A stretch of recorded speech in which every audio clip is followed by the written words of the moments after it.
Hey everyone, I'm Brandon. Welcome back to my channel. So today I wanted to do a little book talk about a book I just finished and I loved it.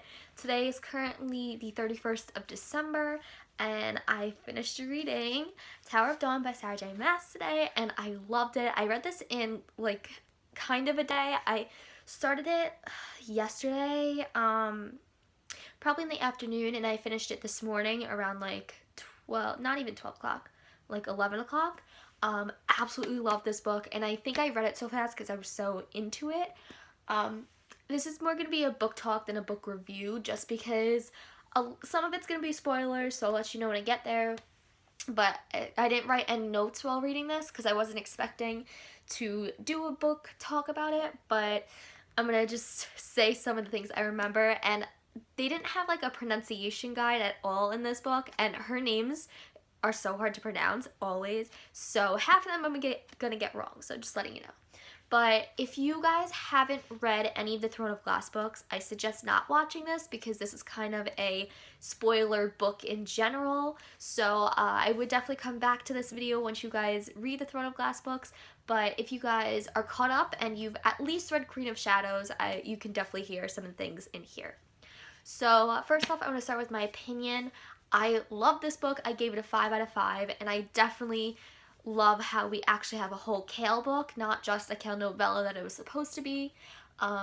Basically, this book is about Kale. He ends up becoming severely injured from the hips down, and he is paralyzed after the accident that happened in Queen of Shadows, and he is going to the southern continent with Nesserin, I think that's how you pronounce her name, and she is now the newly appointed captain, and Kale is now a lord, like the right-hand man to Dorian. So he doesn't have the captain title anymore. So they travel to the southern continent, and we've never heard anything about them in all the books. So the southern continent is pretty much just isolated by themselves, but they're very, very powerful. And so he's there trying to get healed, but he also makes connections, and he's not only trying to get healed, but he wants the southern continent to send troops, an armada of ships and everything up to the northern continent to help Aelin and to help her just stop the Valg and everything that's happening. So getting onto the book, I really loved it. I don't think it was slow at all. In the beginning, there was a lot of the plot building because you were trying to see, I guess, the dynamics of the kingdom. They have, I believe they're called Kagans, something like that. It's like KH something. And there's one ruler, and the ruler has a whole bunch of heirs. And the heirs I really love, there's 6 of them, and then something happens to the 6th one before they're there, so now there's 5 of them. But each one has their own personality, and I like that about this book, that they also explored each one of the heirs, which was really interesting because you got to see what they thought of things. It wasn't in their like point of view, but you got to see like, I guess, how evil they were or how they were trying to do, like, this is spoilers, guys, so like don't watch this if you haven't read this, if you haven't read the book. But I'm trying to think, there was 2 females and 3 males, 2 females, 3 males, and the 6th one that, if you guys read it, no, she died. So I thought it was just really interesting, and each of them does something different for the king. Like, one is the knowledge and kind of, he's like the spies and all that. Another one is the Ruck leader, so not leader, but he's like part of the Ruck tribe, and the Rucks are these birds. They kind of remind me of like eagles, but really, really big that you can ride on them. That's what it seems like they are, and I think they're white and golden, or they're different colors, but he is part of that. There's one that does the armadas of ships and all that, but I thought it was really awesome to just see that world. But then we find out about Yuren.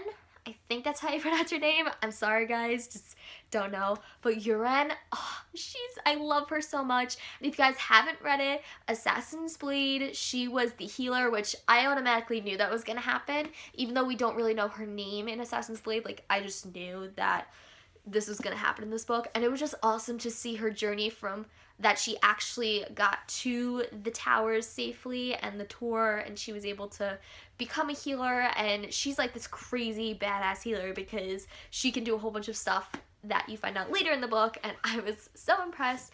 But her and Kale end up having a thing, which I am completely fine with because I didn't like him and Nestor in any way.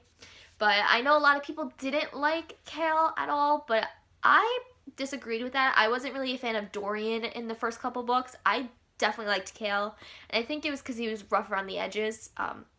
But I loved this book because we got to see him, kind of like his character development, but we also got to see him just heal in general. And there's a lot of stuff that goes on with that I don't really want to talk about because it's just a big confusing process if you haven't read the book.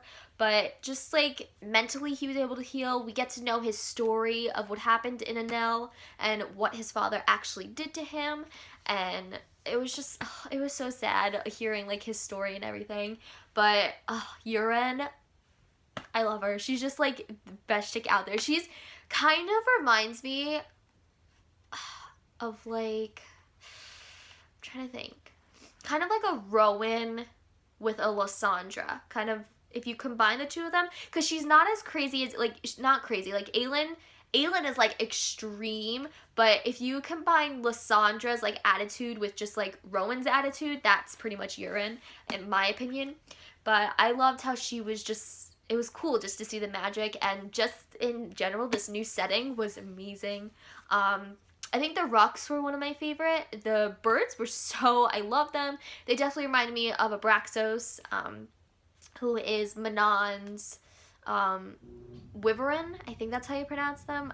She has just weird names for things, but definitely reminded me of Abraxos. And I loved how Nesrin I didn't like the first half of the book. That's the one thing. I don't know if it's because she was with Kale, but I didn't see any development from her until she went with the Rux, and you got to see a lot of that. But I don't know.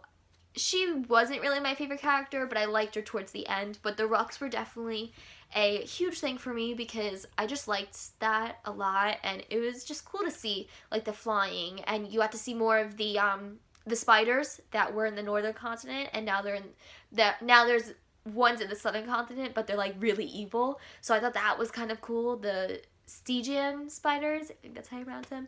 Thought that was really cool how she added that in there, and how there were the hatchlings and everything. But yeah, I 100% recommend this book, and you definitely read it, because there are a lot of things that happen, and you're like, holy crap, like, huge spoiler here, but you find out there's Valg princes and princesses, so I thought that was interesting how they were male and female.